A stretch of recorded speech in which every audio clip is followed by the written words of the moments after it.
Muchas gracias a todos. Hace un año estaba en esta misma tribuna compartiendo con vosotros las mismas preocupaciones y recibiendo también los mismos desprecios de quienes nos daban por derrotados.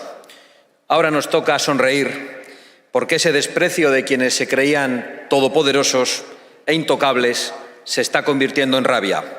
Rabian porque el mundo ya es distinto. Ya es más parecido a como lo soñábamos hace solo un año.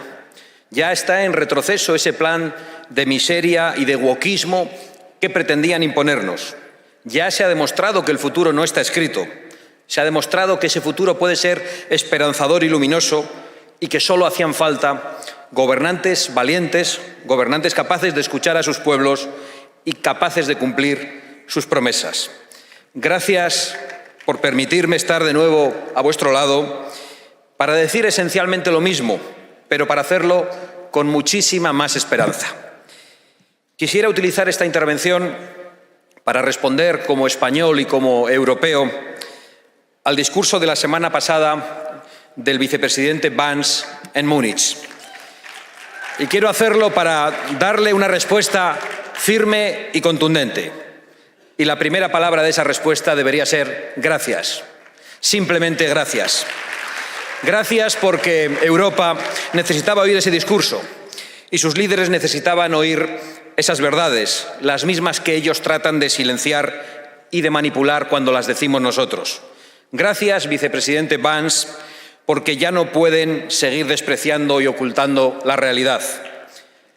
Pero, sobre todo, porque todo lo que se dijo en Múnich es verdad. Es verdad que enfrentamos una crisis democrática grave. Es verdad que las oligarquías, que no ha votado nadie en Europa, se dedican a tomar decisiones muy perjudiciales para nuestros pueblos sin preguntar nunca a nuestros pueblos.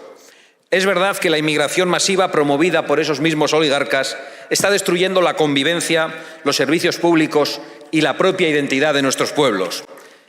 Es verdad también que de la mano de esa inmigración viene el terrorismo islamista, y no como un fenómeno aislado, sino como una crueldad repetida en Europa, alentada precisamente por quienes pretenden una Europa islamizada, por quienes promueven o toleran tribunales islámicos en nuestras propias ciudades, por quienes han abandonado a las mujeres de Europa, que ven cómo ahora se multiplican las agresiones sexuales.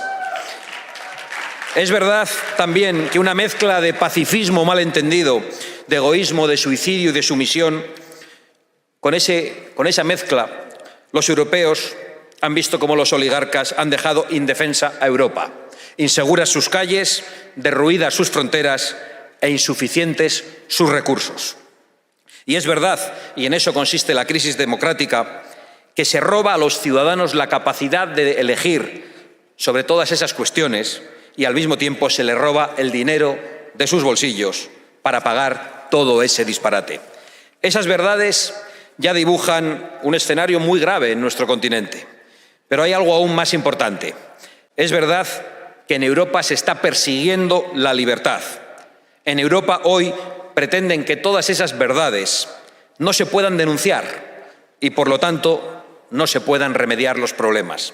Las oligarquías europeas están destruyendo todo lo que hizo a Europa grande alguna vez.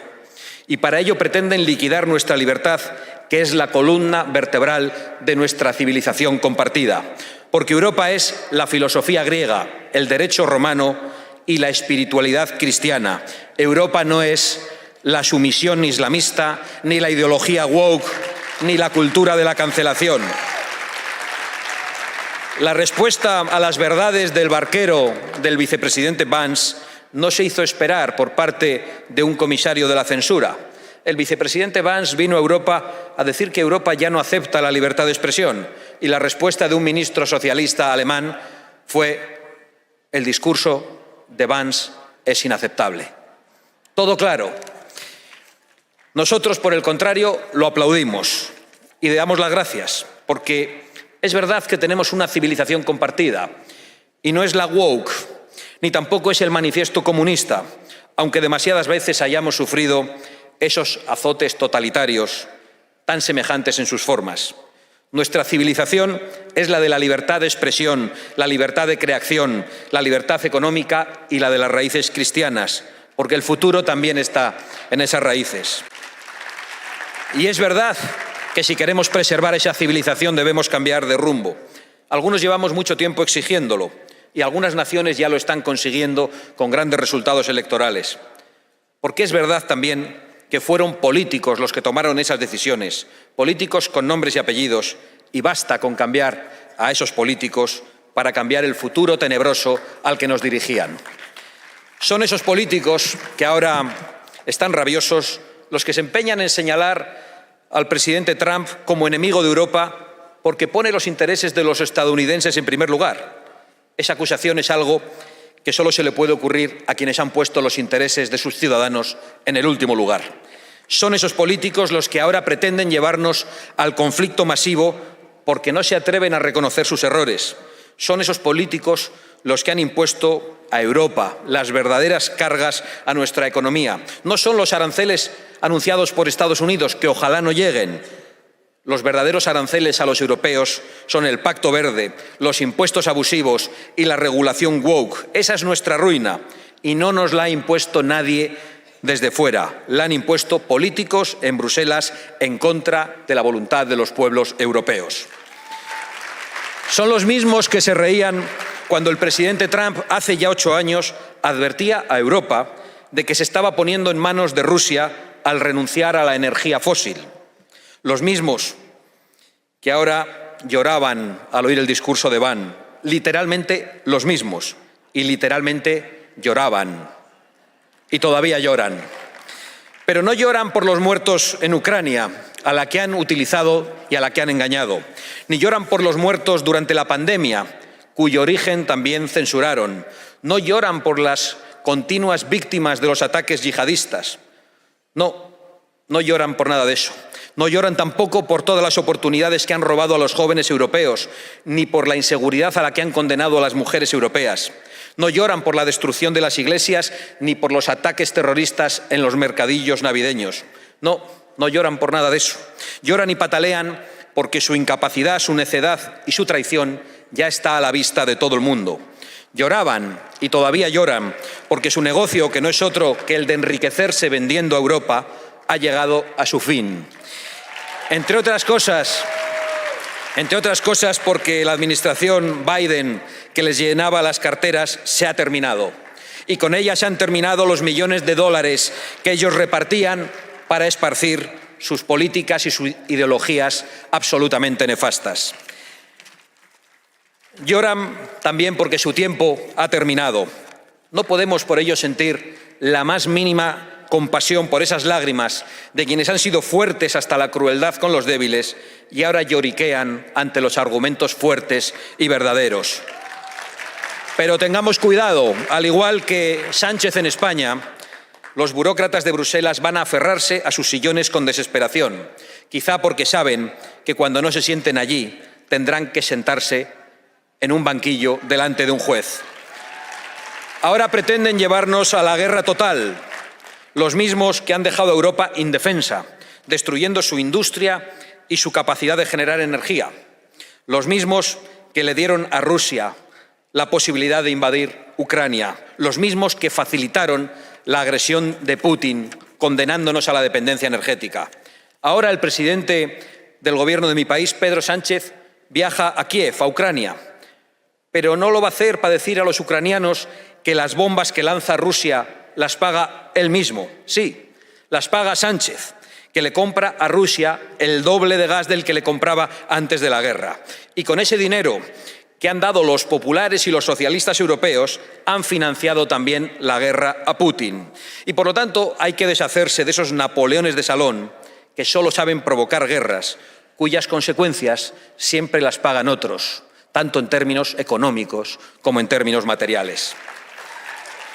Europa necesita que se vayan esos Napoleones para tener ejércitos fuertes, fronteras inviolables y una industria de defensa. Necesitamos todo eso.